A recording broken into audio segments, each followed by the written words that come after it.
Hi, I'm Aaron Douglas. You most likely know me from Battlestar Galactica, where I played Chief Tyrrell. And I've been on a bunch of other things. I was Turtle in the Flash and Dirk Gently's Holistic Detective Agency. I was Gordon Rimmer. That's a fan favorite. Geordie Chin from Ubisoft's Watch Dogs. Watch for more of that. And now I'm writing comic books for Aftershock Comics. And you are listening to Kneel Before Pod. Kneel Before Blog presents Kneel Before Pod.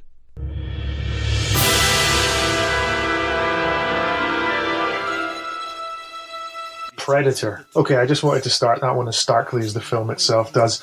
It's me, Angus. We're back for another Alien Day special. And yeah, we've covered so many of the Alien movies already. And this time, we're rolling round to 1987's Predator, directed by John McTiernan. The Kneel Before Pod squad has been called in for another mission. And joining me this time is the sexual Tyrannosaurus, Craig. Angus, you son of a bitch. I was hoping for that. I've been thinking about doing that for an entire year. Yeah, it's funny to be here talking about another good movie for a change, seeing as we've had our ups and downs on Alien Day Special. Yeah, how is this the first Arnie movie that's ever been covered on the podcast as well? At all?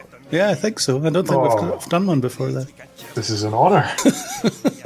260 somewhat episodes and we're finally doing Arnie. Wow. Obviously we're all fans of Arnie, but you're such a big fan that I was sure we would have covered something before. We found some way to discuss it. Well, we touched on it, I suppose. Jingle All The Way. You've advocated for that in the past.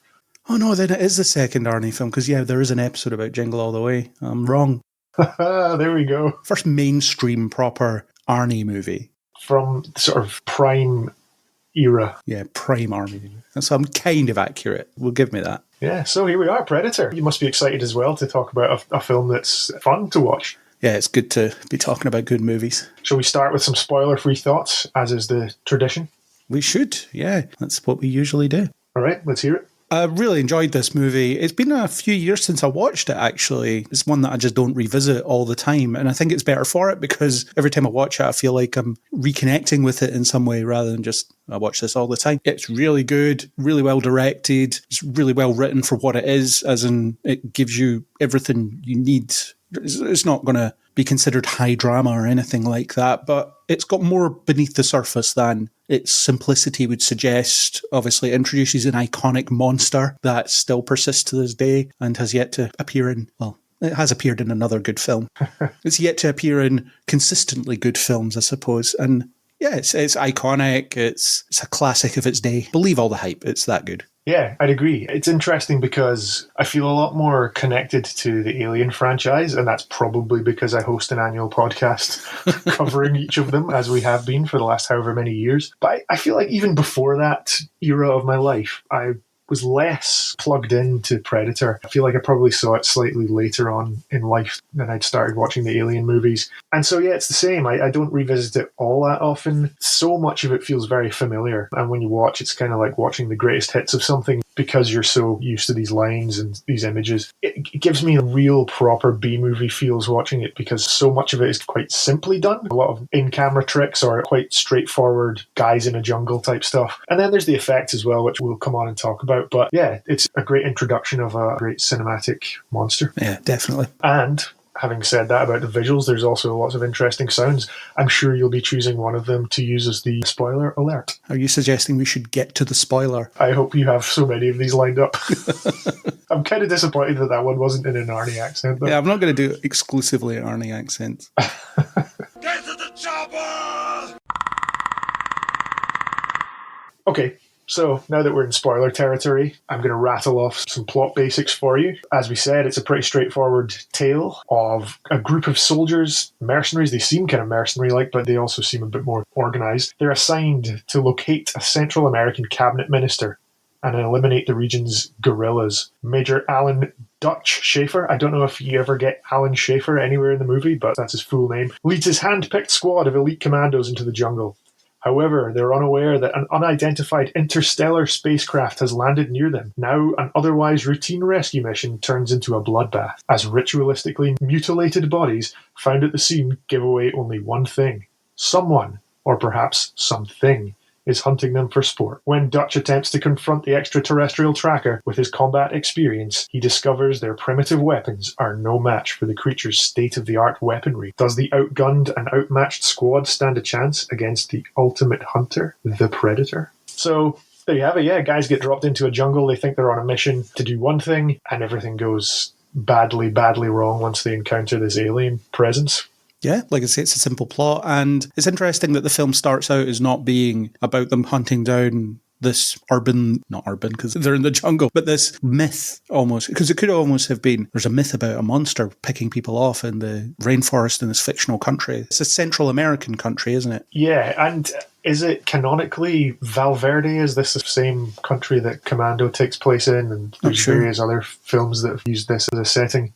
But that could have been the premise, right? We've heard about this thing that's picking people off and we're sending you guys in to investigate it. But instead, it's just something else. And then they stumbled into this alien plot, which is why I think the film shouldn't really start with you seeing the Predator ship, because they could play around more with that superstition and whatever as they're going. I agree. It is an interesting intro, as I alluded to in my intro to this podcast. You just get Predator, and then you see the spaceship peeling off and something being ejected down to the planet.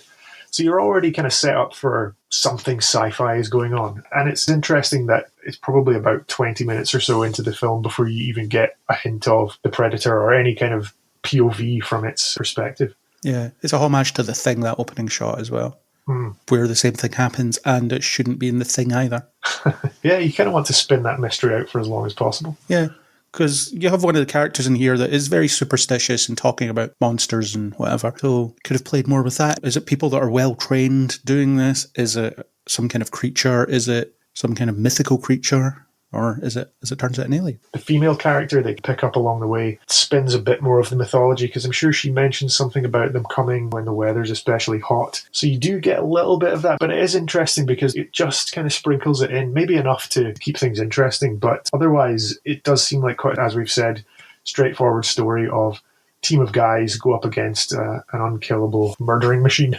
Yeah, and it lets you enjoy the setup as well because it is so simple. Because you understand what's going on, it lets you build atmosphere and all that stuff. I think it's more of maybe a mood piece, sounds a bit too wanky, but it is more of that than it is plot heavy. Yeah, I quite like how long it takes to build into it and get you familiar with the team, because they're just so over the top and so roided out and macho, and it's almost parody. There must be an element of that in what they were presenting here, but it's funny to watch it sort of 21st century mode, looking back to 1987 and just thinking, look at all of the over-the-top muscles, the over-the-top guns, the explosions. This is kind of a celebration of all that stuff. I actually think it is parodying it. When I was preparing for this, I was looking around just to see what kind of reactions it got from people, and people are talking about, yeah, it's glorifying the masculinity. You've got the sexual Tyrannosaurus line, you've got the guy telling dirty jokes. And I actually think it's punishing that sort of mindset, because if you think about it, every time someone is macho or violent, they're actually killed. It leads them to their death. They're punished for it. Whereas Arnie doesn't win until he uses his brain. So it's the idea that muscles aren't going to get you out of everything. And we're approaching the late 80s, so it's maybe John McTiernan or whoever sees the sunset on that kind of testosterone-fueled movie action hero thing and is lampooning it in some way. He did make Last Action Hero, so he knows his way around genre tropes, I would think. So I think he's deploying that in here somewhere, because there's just so many instances of the tough guys get punished for being tough guys. Yeah, it's true. It's been said many times, Alien is that kind of haunted house in space. This is a bit like a sort of slasher, where in traditional slasher movies you get punished for doing drugs or being promiscuous, and that's what leads to your death. You're right, in this, the guys are kind of over-the-top caricatures of macho men, and when they're behaving badly, that's when they get picked off. Yeah, even Carl Weathers is more modern masculine, as in he's arrogant and corporate. There's that, well, say more modern. But yeah, you have the ridiculous guy in a suit thing, and he acts all macho because he's in charge and makes more money than you, that kind of thing. So he's kind of lording it over Dutch. Yeah, I'm in charge. I sent you in here. Deal with it. Yeah, he's kind of cynical, and at that point, Dutch is probably a bit kind of naive to think that everything's black and white, really, and Dylan is a bit more follow the money. Yeah, and there's a degree of Arnie wants it to be simple when it just isn't. It's almost shades of the Vietnam thing. People just want to fight or people just want to do their jobs, but turns out there's more beneath the surface that you need to think about. And I get the sense that Dutch doesn't really want to think in those terms. And he doesn't like being used either. The whole expendable assets thing. We needed an elite team to do this job to prevent a war, and you did it, and we didn't tell you the whole truth because otherwise you wouldn't have done it. It's not far after Vietnam, so it is in that kind of post-Vietnam America poking its nose into things where it doesn't belong, maybe. Mm-hmm. So do you think that this is the ultimate macho 80s action, or is that because, as you said, it's like a parody, it's kind of cutting that off at the knees? Does it stand up there as that, or can it be both? Well, I definitely think it works on that level. It's, the macho action guys showing off their muscles and saying all tough guy one-liners and whatever. And I actually didn't think about the meaning of that until this viewing, really. So my analytical brain has never been on when I've been watching this before, apparently. But you can certainly watch that and you can laugh at the dirty jokes or you can laugh at the stupid one-liners. And there's definitely a couple of sequences where they've just put one-liners in because, well, Arnie says one-liners. That's weird because that attack on the camp scene, and I was reading into it, that was actually done by the second unit director, because they were over time and over budget or something like that. So the second unit director was made to do this to get the studio interested in the film again. And you can see the difference between that sequence and any other sequence in the film because it's just chaos. You have no idea where anybody is, where anything is, or what's really going on. Whereas if you look at anything that McTiernan directs, you get a real sense of where everybody is, what they're doing, what their surroundings are. So it's two different people effectively doing that. But that sequence feels like what you would expect from a film of this ilk, and the rest of it isn't. It is interesting. It does kind of stand out, and it's so bombastic and so over the top. Yeah. And so boneheaded as well, including the plan that they execute. Arnie kind of sneaks off and then drops a truck into the camp. I'm sure these guys have far stealthier and more tactical ways of dealing with this situation, but instead they just blow the hell out of everything. Yeah, well, before it's let's be careful with our recon and whatever. And now it's just, right, we're just going to go in guns blazing. Yeah. So Arnie as a character, or Dutch as a character, Arnold Schwarzenegger, what do you think of him as the leading man in this? I think they're very careful not to tar him with the same brush as the other characters, as in he doesn't have any of those obnoxious traits. He's very flat, actually, but a lot of Arnie characters are very flat, but you know what sort of a guy he is. Mm-hmm. He's no nonsense. He does his job. He takes it very seriously. The unit respect him because he's been in charge of them for so long, kept them alive this long, I guess. So he's straight to the point. He doesn't like to be messed with, and Arnie commands a lead very well. He always has, and that's why he's in the position he's in. So, like you said earlier, that's just peak Arnie, and he does it very well. Yeah, and for him to be so pragmatic like that, I think works out well, or goes to show how he manages to survive to the end, because, as you say, the rest are all joking or showing off or showing these character traits that wind up getting them killed. But it does come down to, admittedly, his brawn, but quite a lot of his brain as well at the end. Well, yeah, he needs his muscles to implement his plans because it involves heavy stuff. And then the idea of the concealed by mud thing, the mud blocking the predator's tracking, he's putting away his muscles. They're not on display anymore. Well, yeah, to an extent, there's only so much you can hide that physique.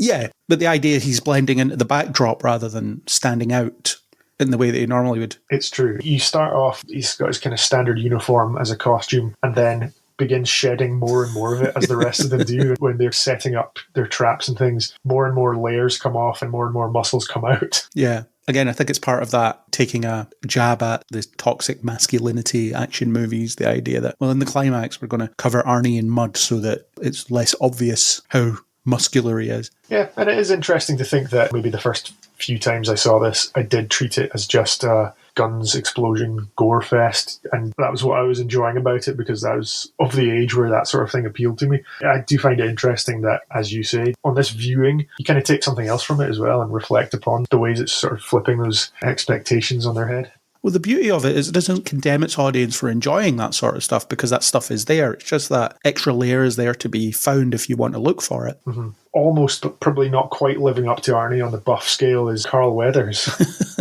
He is pretty huge in this film, though. He is indeed, yes. He shows himself off quite well in this movie.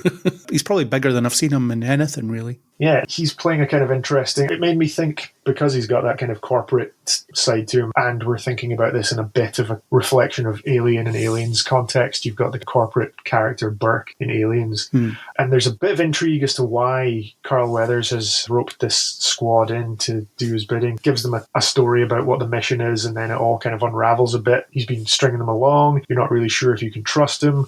And you get a bit of this feeling of how much does he know? What's he really taking them out there for? Yeah, and he's introduced wearing a tie. You can tell through wardrobe the fact that he represents this sort of corporate enemy in a way. And the fact that he opts to go with them is in hindsight a little bit suspicious as well. Yeah, I just get the feeling, maybe again, in response to Aliens, that it seems as if he knows more. He's being sent out to try and figure out more about this potential asset, that they maybe know a bit more about the fact that there's a predator on the loose. What could this mean? Who could this be useful to? Maybe. It just more seems that it's about the averting a war thing, because they talk about the Russians being there or whatever. It seems that he's just more interested in making sure that he has eyes on the job getting done. Right, yeah, just the CIA meddling in foreign affairs. Yeah, so he's obviously gotten a bit of a larger sense of the bigger picture in his time behind a desk, pushing too many pencils. Yeah, and did you notice that the desk he's sitting at the very beginning, the ceiling fan above it is so low? Yeah. I don't know why that was like that, but I thought as soon as you stand up, you're going to hit your head on that. Or if you yawn and stretch or something. Yeah. Although it's a bit of a ramshackle facility they're in at the beginning, isn't it? It is, yeah. Again, it's that Vietnam imagery of the helicopters landing in a jungle and tents and stuff. Yeah, very much so. The helicopter scene as they're navigating through this canyon into the jungle definitely has all that Vietnam imagery. It just reminded me of Apocalypse Now, which is maybe where my benchmark for Vietnam comes from. Yeah, well, it was a very cinematic war and has been represented on film many times, so it's an interesting one to think of and have these images sparked off whenever you see them. Yeah, and it's interesting that movies were still being made about the fallout from it as late as this. Yeah, it definitely had that kind of long-lasting effect. In terms of the rest of the supporting cast, the squad, are there any standouts for you? I always look out for how much am I connecting with any of them, how much do any of them stand out, or are they all just kind of interchangeable grunts? I think there are a few interesting characters amongst them. You don't really learn their names until they're in jeopardy. I wonder if that's a tactic as well, or is it just the way that the story's told? You don't need to be introduced to them all by name and by rank or character or anything to begin with. You just slowly get to learn a bit more about them as we're following them into the jungle. It reminded me a bit of how Aliens introduced the group of Marines, where they're on in that case, the dropship, and they're just given their personalities. Yeah. Now it's your turn to show personality. Now it's your turn. And then you get a sense of whether they're going to annoy you or not, I suppose. So, yeah, in this you get the introduction to their baseline trait. I'm the guy with the stupid lines. I'm the guy that tells stupid jokes or things like that. But I don't feel like I connected massively with them in an individual level. But I think they were defined enough so that I knew who they all were. Yeah, I think most of them stand out enough. Probably to begin with, Blaine, played by Jesse the Body Ventura. He's the most bombastic to begin with, so it stands out, obviously. Billy, played by Sonny Landham as the tracker, he also has a very defined role and he leads a lot of the way. He's taking point a lot of the time and seems to have a feel for something strange is out there watching them, so he's got a lot to do there. So that's a really easy connection to make with him, and he's very easy to identify from that point of view. The information he had was bordering on supernatural, wasn't it? I saw these guys coming into the woods, and then I saw these other people following them, and then I saw this happen. What? How wide is your field of vision? I do think that maybe, he's kind of coded as Native American, as a Native American tracker, and I wonder if that is a bit cliched. On the nose, anyway, yeah. Yeah, to just ascribe all of these almost supernatural powers and say, well, of course he can do this. He's this kind of guy. And Shane Black sitting there saying, one day I'm going to make a terrible one of these.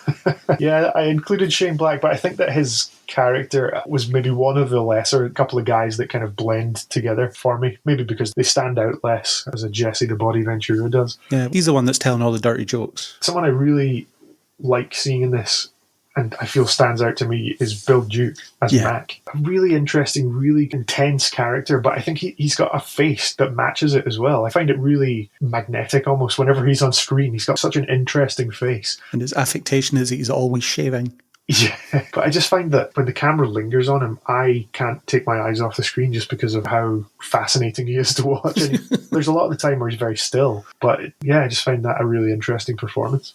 Yeah, it's such a marvel of characterization. They're not deep characters by any means, even Arnie isn't, but these supporting characters who effectively do almost nothing in some cases, you still are aware of who they are. So when they die, you feel that gap because effort was put into making them part of the tapestry of the film. Yeah, I agree. I think that maybe Billy gets the shortest shrift. You get to see him preparing for a last stand, and then you hear him off screen screaming, presumably because he's encountered the Predator, and then gets a pretty horrific, presumably he's already dead by the time the Predator is claiming his spine and skull as a trophy, but that seems like a pretty grim way for you to end up. That's what you get for telling dirty jokes in this horror movie.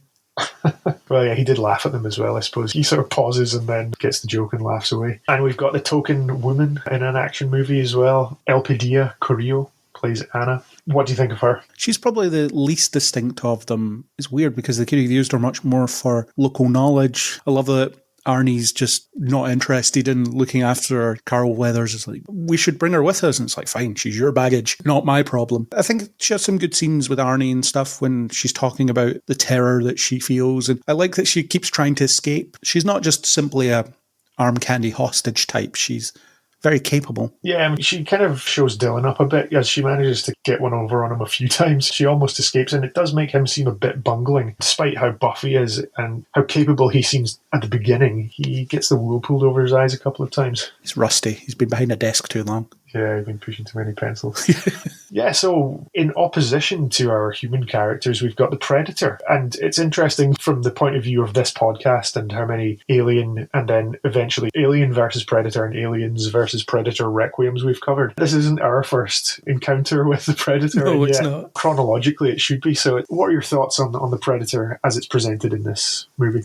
I think it's an immediately iconic monster, and it does the Jaws thing of barely showing it, and the way it builds up over the course of it, you get little hints to it, and it keeps the plot moving as well, because you just keep getting little other tidbits of this mystery that is, what is this thing that's stalking them? So it's built up brilliantly, and it's a very formidable creature as well, because a lot of aliens, they are just animals in a way. The xenomorphs, they're animals, so they're acting on instinct, whereas there is definitely an intelligence at play. Yeah, that is what is pretty interesting about this when you know that it's stalking them, or you get that impression anyway if you're watching this for the first time. You don't really know what's going on. You get this evidence, the bodies it's leaving behind, that sort of thing, the skinned corpses, grotesque. You know there's something else happening here. Eventually the human characters are working out that it's a hunter, it's seeking worthy prey, and that it's taking trophies. And it is also interesting that it relies on superior firepower and gadgets, and that even though it is physically imposing, it's that technology that it has over the characters as well. So it's got you on all sides. Yeah, and you get a bit of personality to it, even though it doesn't have any dialogue, but it has some of its own language dialogue, I guess. But you get a lot through visual storytelling, which again I think is not quite a lost art, but certainly in action films you don't get a lot of competently done visual storytelling, but you get a sense of its personality where it gets rid of all the tech because it wants to fight Arnie mano a mano. Mm-hmm. Because it enjoys that prospect, I guess. And things like, it didn't go for you because you don't have a weapon, no sport. There's a antagonistic relationship building, even though there's no dialogue exchange between the heroes and the villain. Yeah, you're right. That kind of storytelling, it's good that it can convey all of these things. And that even though we do rely on speaking characters to move things along from time to time, most of the time you can understand what's happening just because of the actions of the antagonist. Yeah.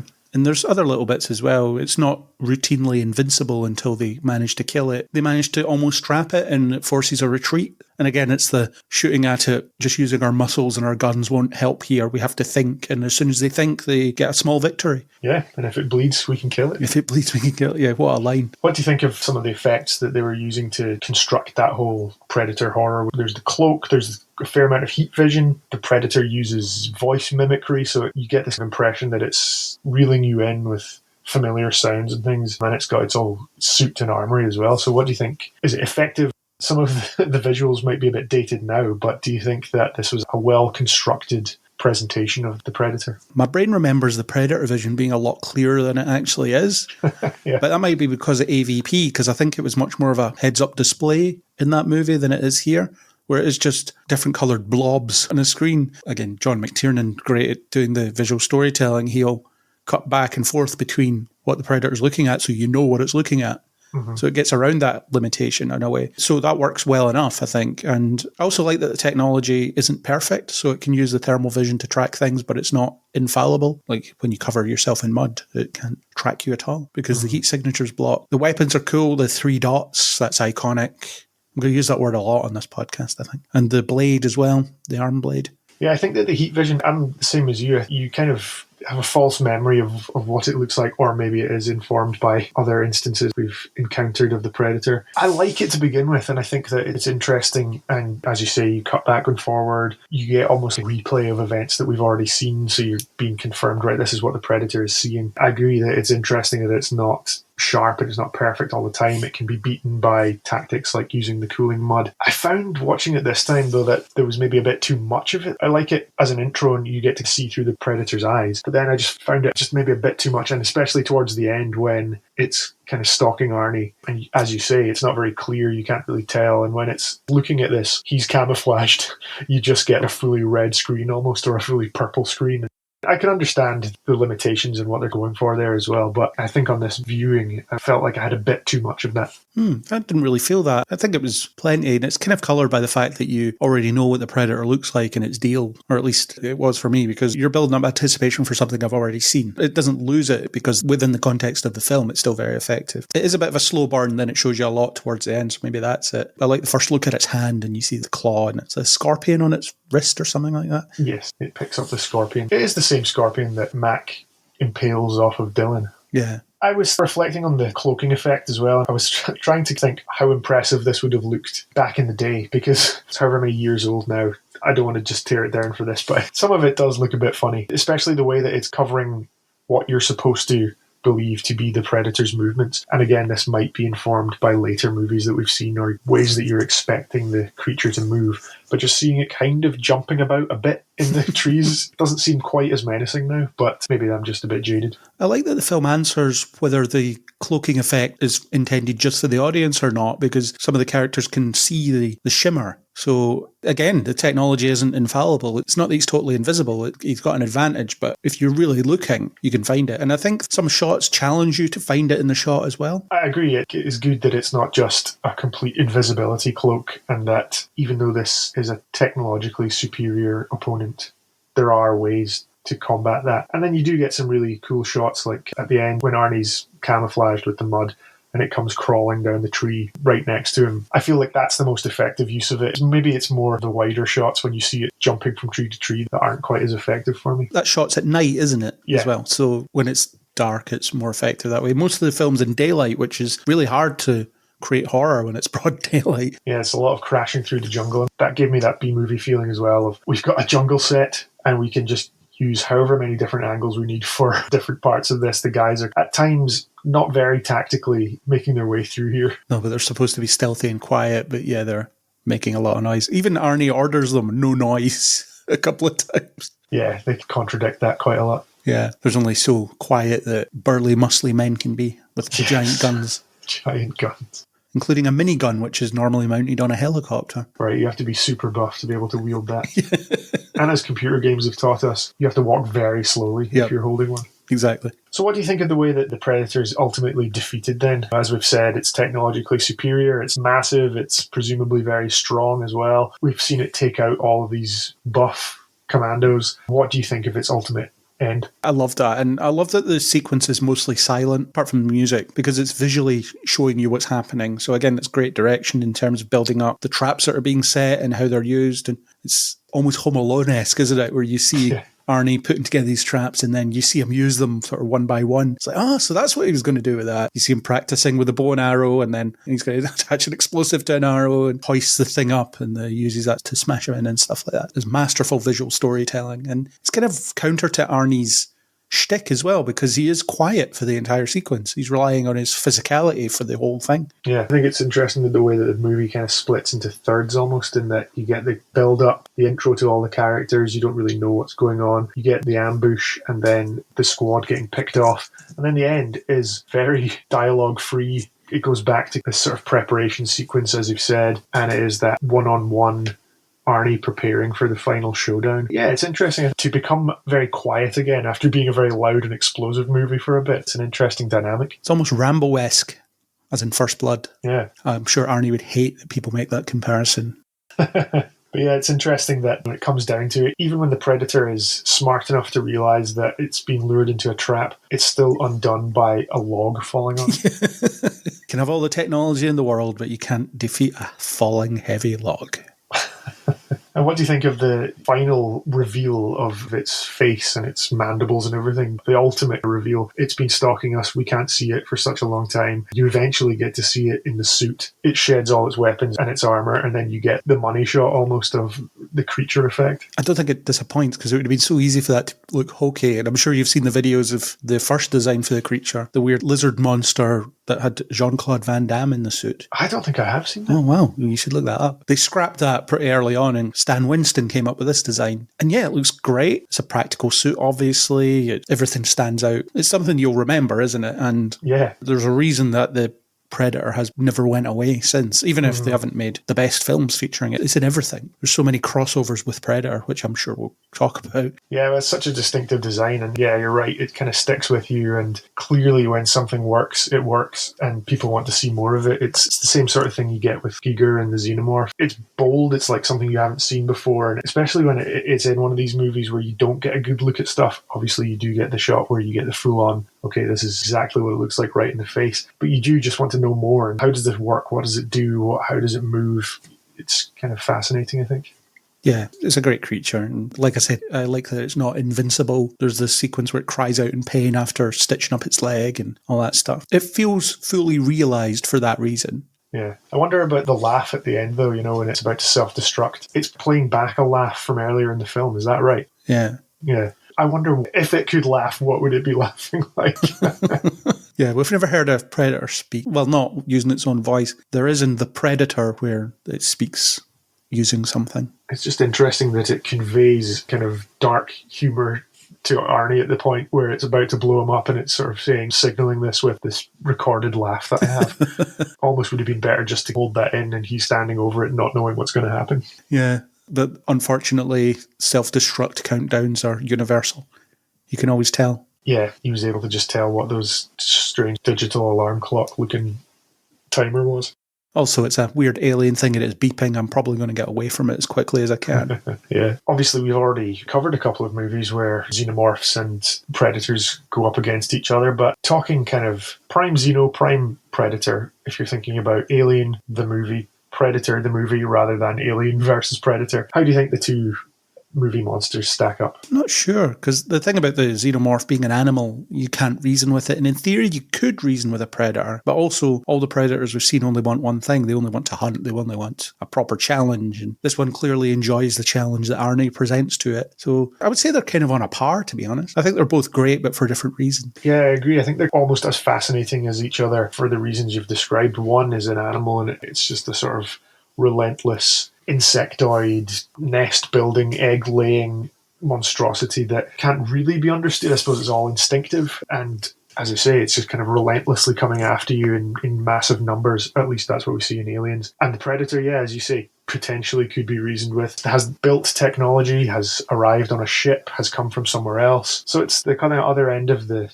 scale, equally horrifying. But I think what's fascinating about each of them is you see them and you want to know more about the lore and about what this means and where it comes from. And then, unfortunately, as we've discovered, peeling back, looking under the rock, you just get all the wrong answers, the things you didn't want to know. Or it's a really tough one because the things that fascinate me about them, or the questions that I'm left with, are always better left unanswered than going in and actually creating prequels or team-ups or versus movies. Well, we haven't really found out much more about the Predator than we find out in this film, actually. Despite its many appearances, we've never seen the Predator homeworld. Is there office workers on the Predator homeworld? Plumbers? Always had to wonder, are they all hunters or are there school teachers and policemen? They'd have to be, right? There's clear civilization behind the Predator, so there must be. Yeah, and we see a bit of it in AVP. The organised ritual, they're interacting with Mayans or Aztecs or something. But that's just an extension of this, really, isn't it? It's not fully realised culture or anything like that. We're not getting a sense of how the Predator species works. And then you get the sense of there's a rivalry that exists between classic Predator that looks like this and different Predators that look different. You get that in Predators. And then there's whatever nonsense is in The Predator, which I've only seen once and don't remember that well.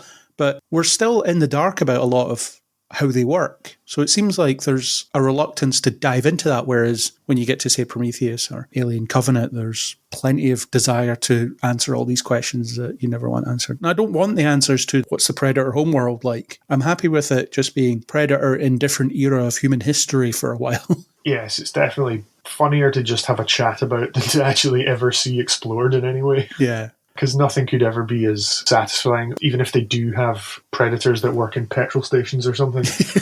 It's just not something I need to see. Someone needs to fuel up those ships. Well, yeah, I mean, someone does. But yeah, I don't need to ever see that. It doesn't sound like they're heading down that route anytime soon. The next announced Predator project is going to be called Badlands, which suggests it might be a Western. Okay, yeah. Based on the title. But yeah, give us Predator in feudal Japan or whenever, rather than some kind of deep exploration of the Predator homeworld. I'm on board. So out of the two monsters that we've covered in this series of podcasts, do you have a favourite? No, I'd still think they're both great, but for different reasons, which is a really boring answer. However, if you want to go with AVP, it's the Predator that's the best because they win. Well, yeah, I guess you're going to have to go on empirical evidence. With human help, of course. I side with the Xenomorph, I think. Not because, as you say, we've had the fight, we know who comes out on top. I'm more horrified and fascinated by the Xenomorph, even though they could well be equals. There's all sorts of great traits for each of them, whichever side of the argument you're on. What they should have done to bring Dutch back was put him in an Alien film rather than a Predator film. Have him take on both beasts and see how he handles both. Well, see, that's the thing. How would you even go one-on-one with an alien? I don't know. Maybe the fact that the Predator has reason and has the ability to think, right, I'm going to throw my weapons away is a weakness. You might see it as noble, but the Xenomorph's not going to stop. It's going to come at you, and then even if you manage to punch a hole in it, you're going to get acid blood all over you. Arnie would need to be at a distance with a high-powered weapon. Yeah. Interesting that they never brought Arnie back for any of the other Predator films so far. Yeah, we'll come on to the sequels, etc. in a bit, and maybe we could talk about that then. But next up you wanted to talk about the themes of the movie and the cultural context. I think I got all that, really. The Vietnam thing was something I saw a lot when I was researching the film after watching it, and then just the sort of anti-macho side of it. That seems to be their theme, as in sending up that sort of thinking. It's in the past, it doesn't work. Right. I wondered if you meant the current cultural context in terms of, we've talked a little bit about the quotable lines. I think about the movie as a meme almost, because it exists as this kind of memory. As you're watching it, it's like this greatest hits of the lines, of the images. There's the meme of Arnie and Carl Weathers arm wrestling.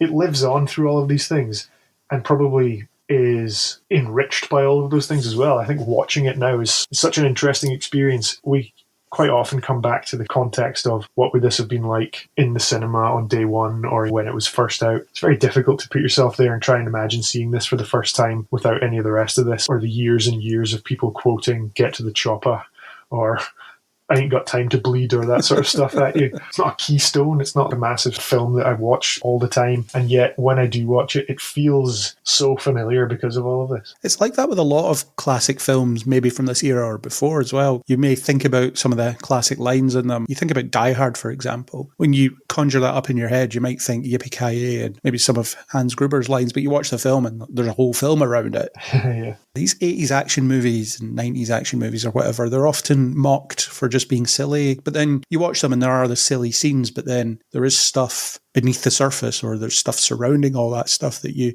can really appreciate for being as clever as it is. And then it turning into a meme isn't because it's bad as well. It's turned into a meme because people love it and enjoy it. So it's affectionately regarded. We can laugh at Arnie's one-liners, but we love that he does them. Yeah. I just think that the memes per minute in this, it's got to be up there. How many other films could bring a smile to your face as frequently, line by line? There's a low dialogue count in this anyway, because the last half hour or so is quite quiet or quite silent. Yeah, it's just how much of the script is quotable. Yeah. When I was a teenager, I used to listen to a lot of prank calls with Arnie soundboards, and so many of the lines used in those come from this, so that doesn't help. I just wonder again, kind of going back to that, seeing it on day one, how much of that would have stood out then? I feel like it would have, but then is that just because we've had years and years of having it repeated back or played on soundboards? Or when he says get to the chopper in the film, it stands out because it's get to the chopper. But in context, I just don't feel like you would think watching that the first time, oh, people are going to be saying that forever.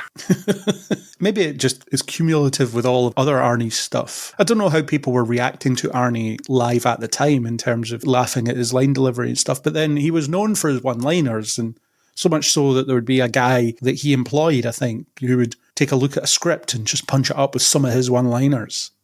And I know that he hired a dialogue coach to make them as punchy as possible, make that delivery as punchy as possible. So he knew it was a selling point. He doesn't come back for any of the future Predator movies. Do you think at the time, having just watched this in the cinema, you'd be ready for Predator 2? Would you be looking forward to a long series of a Predator franchise? At this point in history, maybe it wasn't just a given that everything was going to be franchised, was it? Yeah. You would go and see a film and just expect maybe that to be it. Mm-hmm. They do make a sequel. This was 87 and Predator 2 was what, 92?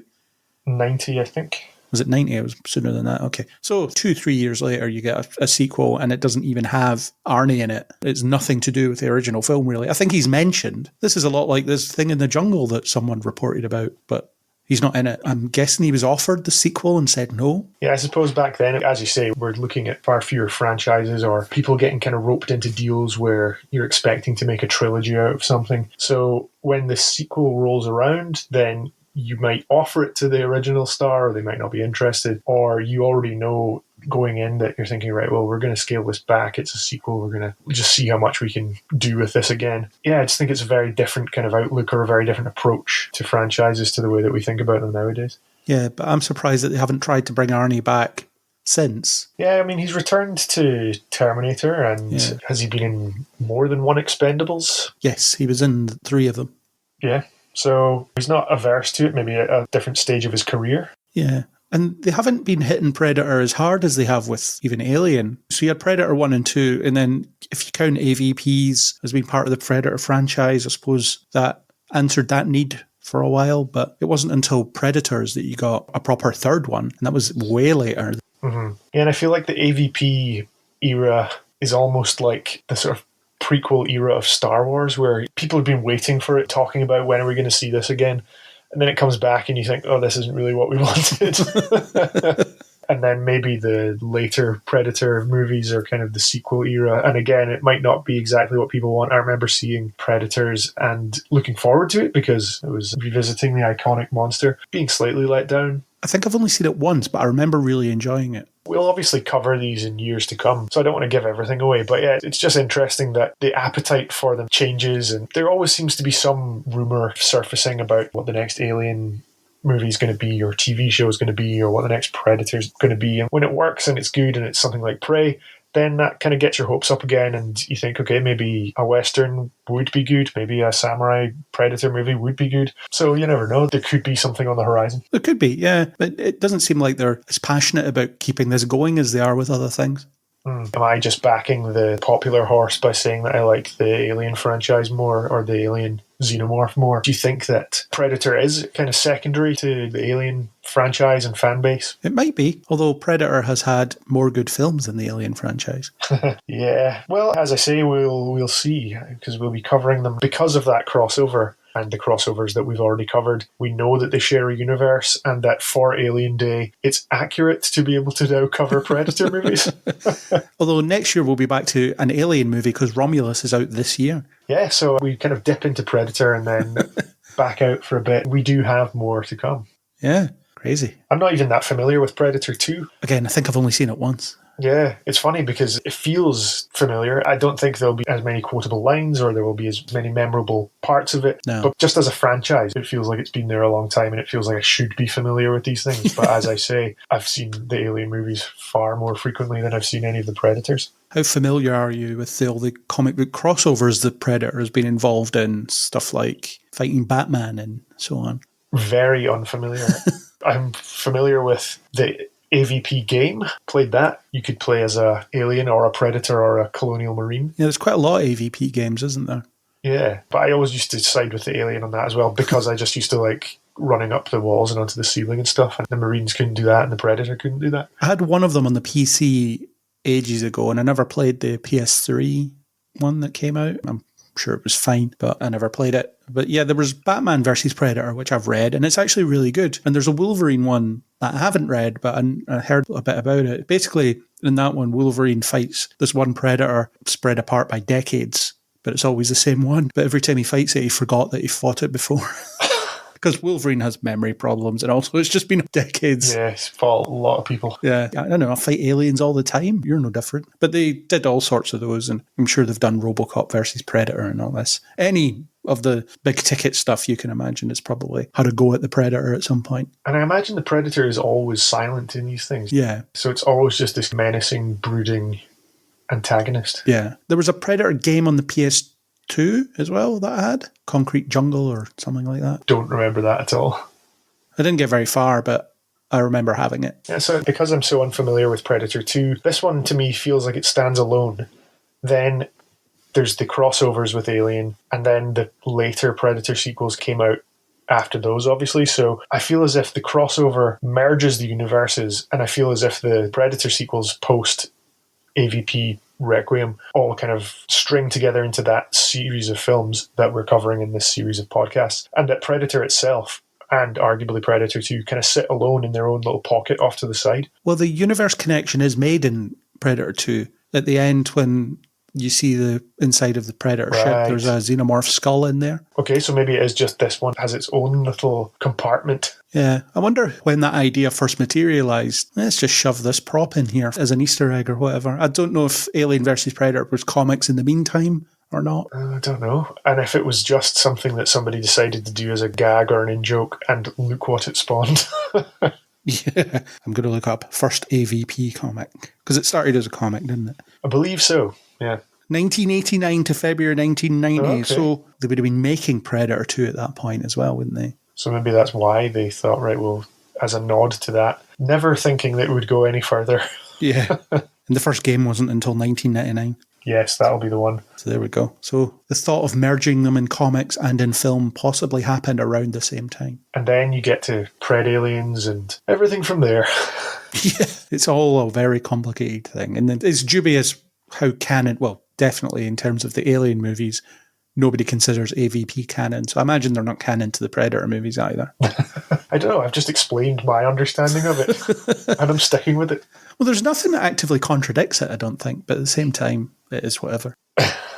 All right, so now that we've mentioned all of these movies and the fact that we're covering them, I feel like it is upon us to update our rankings as we do whenever we celebrate Alien Day and cover another installment in this pseudo-franchise. Oh dear. I should have really thought about this considerably, but I didn't. It's okay. I'm sure everyone who listens is going to go back and make sure that we're Consistent, historically accurate. Yeah, so ranking-wise... Should start out easily enough and then it maybe gets a bit more muddy, more difficult to see with your heat vision. Yeah, well, I always say that Alien and Aliens occupy the joint first place because it depends what mood I'm in, is what one of those I'll watch. Yep.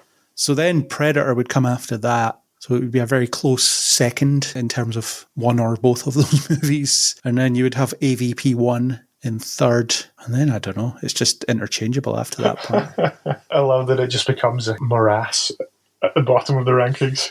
Yeah, I need to look at the list of what the rest of the films are even. Because I will put them in a ranking. It's cheap to just say, nah, I'm not going to finish the ranking properly. Okay, so after AVP1, I'd probably go Prometheus because it looks better than the other ones. And then maybe Alien 3, then Covenant, followed by Resurrection, and then at the bottom, Requiem. It's interesting. We're fairly aligned. Are we aligned with our last year self? So that's the question. I don't know. I didn't do that much research. I just sort of sat down, took 5 minutes to think about it. And yes, as we restate every year, Alien and Aliens up at the top. Depending on your mood, do you want action? Do you want suspense? I've got them as 1A and 1B. Predator underneath. I very much enjoyed watching it this time. As I say, very quotable, very memeable. I'm far less familiar just in terms of number of times I've watched the movie. But yeah, how can you not have a smile on your face when you're watching some of this stuff? Then we get to that kind of muddier, more difficult to see with the heat vision part of the list. I've gone Prometheus. I was thinking about it and thinking, how much did I really enjoy it? But yeah, it does look better, and there are some cooler bits in it that I think just bump it up the list for me. Then AVP, I think we're agreed there, that's kind of mid-tier, and when we covered that, we were saying it does what it says on the tin. Oh, so Prometheus is better than AVP for you? Yes, at this stage when I was trying to rank them. I much more prefer AVP. I'd happily put that on and watch that right now. Yeah, I've seen Prometheus a few times, maybe as many times as I've seen AVP. Yeah, AVP is dumb, but it's good because it knows it's dumb. Then I think we're agreed on Alien 3, Alien Covenant, Alien Resurrection, and then Aliens versus Predator Requiem. Don't think I need to say too much more about anything at the bottom of the list. Once we get to the final Predator film, assuming there's nothing on the horizon, we should get someone to analyse the alterations in our rankings and play that back to us. I'm not going to volunteer to do it at the moment, but I can see myself doing that for an ultimate special ranking. How consistent were we all the way through the years? Depends when we started ranking as well, because I don't know if we did that every year until a certain point. Well, we wouldn't have done it in the first year. No. Unless these films have been around for long enough that we knew about them. So maybe we started ranking around the time of Resurrection, because we would have had to have that debate about whether 3 or 4 was better or worse. Yeah, someone should look back. But I'm not going to do that. Not at this point in time. How many years have we been doing this now? Well, the first Alien Day podcast was technically Aliens, because Alien was actually a Halloween special. Okay. That's a bit of trivia that might trip people up if there's ever a Neil Before blog quiz that people have to answer. So if Aliens was the first Alien Day celebration, we've done 8 Alien Days? Is that right? This will be the 9th. No, this will be the 8th because Alien was, yeah. Because Predator is in that list. Yes. We've covered 9 films, but one of them wasn't an Alien Day podcast. Wasn't an Alien Day special. So in 2 years' time, for the 10th anniversary of our Alien Day special, maybe we can have a full review of 10 years worth of rankings. When we do Predator 2, unless there's another alien thing that sneaks out in the meantime. Yeah, and that's just the excitement of not being able to predict what's coming up now because there's new content. Yeah, Alien Romulus. It's out later this year. Nothing is known so far. There'll probably be a trailer by the time you're listening to this, now that I've said that. Do you think a special Alien Day treat? It could be, as opposed to this Alien Day treat that you're getting. Yeah, but as we've just confirmed, it all ties together. It makes does. perfect sense. Yeah. Shared universe. Okay, we're getting to that time where we talk about any other business or our final thoughts. We've covered a lot. I feel like we might just be reiterating some stuff here, but yeah, have you got any last parting thoughts to do with Predator? Just that I really enjoyed revisiting this. It's refreshing to do an Alien Day podcast where I'm watching a film I actually enjoyed, because it has been, well, looking at the list, 3 years since we did a film that I enjoyed, because AVP was one I enjoyed. We have stints of, well, we had Aliens, and then we had 2 years of Drek, and then AVP, and then Requiem, which was dreadful, and then Prometheus and Covenant. So 3 years on the trot of not good films. So it was good to just get one that was, wow, this is a bona fide classic. Like I say, I don't revisit this very often, but every time I do, I have a blast with it. And maybe it should stay that way for me, as in it's something that I just watch every few years rather than once a year or every few weeks like some people do with stuff. But it's one of those films that I think I saw a lot of some parts of it, because it would be on ITV2 or something like that quite regularly. So you would catch not all of it. So it's one of those. And that's possibly why these things become so famous as well, because they're just on TV all the time. But no, loved it. Very well directed. Arnie at the top of his game. Carl Weathers, rest in peace, killing it as well. So all the ingredients come together. I agree with you, and it's a good point as well about the TV repeats and things. I feel like this was definitely a playground movie. People would come into school the next day and be raving about having seen Predator on TV. So I agree, that definitely cements it there in your cultural imagination. Something a bit taboo about watching it as a playground movie as well, because you're not supposed to. Yeah. Your parents don't know you have your TV volume down just a little bit, so you can just barely hear it. I agree. It's infinitely memeable. It's B-movie awesomeness. Love the cast of muscle-bound meatheads. I like the fact that you can enjoy it for just being a daft monster movie. But as we've discussed, it's got those parody elements kind of sending up the whole genre and the idea of muscle-bound meatheads.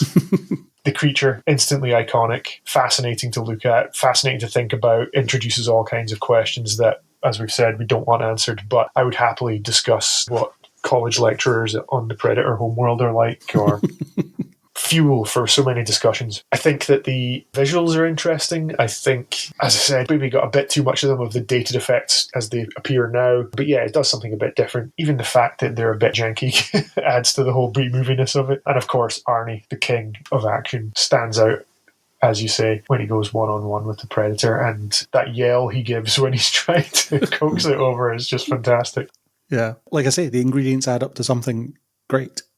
Indeed. And it was a great way to celebrate 426 Alien Day with you all this year. So thank you again for joining us. Where the links will continue to get more tenuous as the years go on. Unless more and more alien stuff comes out, and then we kind of dip back into it. But I'm well on board the no, this all counts as 426able bandwagon. It's when we run out of Alien and Predator content, that's when we struggle. It'll be a dark day. We start talking about, I don't know, alien games or something. We'll do a full podcast on the re-rankings. We'll cross that bridge when we come to it. That log bridge spike trap. It's many years away, so Yeah. we're fine. Well, that was our discussion about Predator for another Alien Day special. Thanks to Legolambs for the supplied music. If you like what you heard, please do hit subscribe on Apple Podcasts, Spotify, or wherever you get your podcasts. If you're on Apple Podcasts or anywhere you can rate, please do leave us a rating and a comment. But Craig, you're on the other side of the fence this time. What rating would you like? I would like 5 stars, the number of stars in the Predator galaxy. If only they had 5 dots on their targeting system. Yeah, don't give us 3 though because of the targeting system. Give us 5. No. Give us more. 5, please, 5. If you want to discuss Predator, Alien, Xenomorphs, Yautjas, they're all the same thing. Aliens, Predators, Requiems, Dreams, or anything else with us, then you can get us on Facebook, Twitter /X, or Blue Sky. You can also leave a comment on kneelbeforeblog.co.uk and join our community on Discord for more in-depth analysis of all your favourite nerdy things, interviews, a monthly news podcast. Join us next time on Kneel Before Pod.